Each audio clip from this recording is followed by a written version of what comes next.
All right, well, it's back to school time for students all across our area, and here this morning to talk about helping your child to handle the challenges of returning to school is Brett Judd of the Garden Counseling Center. We appreciate you waking up with us this morning. It's one of those topics that a lot of parents might be happy to push their kid out the door. It's back to school time, school starting up this week, school starting next week, and there's a lot of challenges that students can be facing when it comes to hitting the books again. There are a lot of challenges. School can be a stressful time. Social pressures, performance, academic performance, a lot of different pressures that children have to face, and school, while it's fun and exciting, they get to be with their friends, can also be a hugely stressful and anxious making time.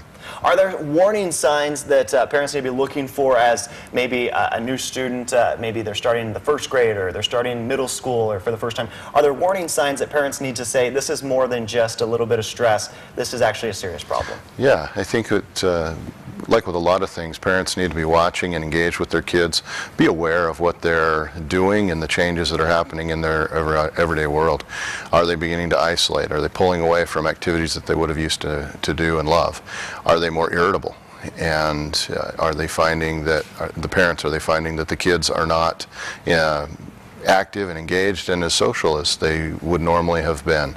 And those might be a really great indicator that there's some stress, some anxiety, maybe some pressure that's happening internal in that child. And I think that's an important thing, that there may be nothing happening external, but for that child inside, there's a lot of stuff happening for them.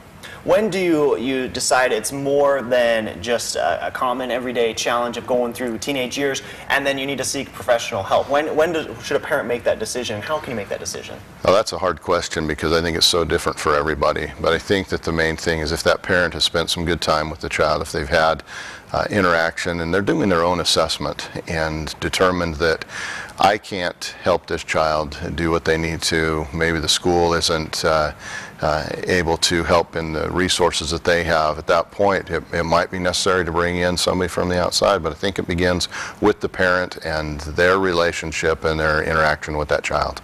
Really quickly, Brett, let's talk about treatment options, because I know that there's a lot of options out there and that parents might be familiar with and some that they might not be familiar with. There are a lot of options and things that people need to consider.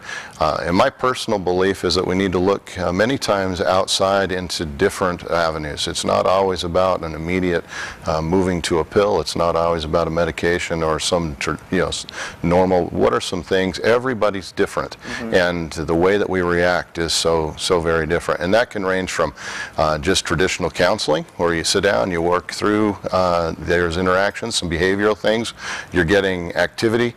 Also, something that we do is we do what's called brainwave optimization, where we help the individual's brain learn how to relax and to find some calm, and in that way they're able to function better.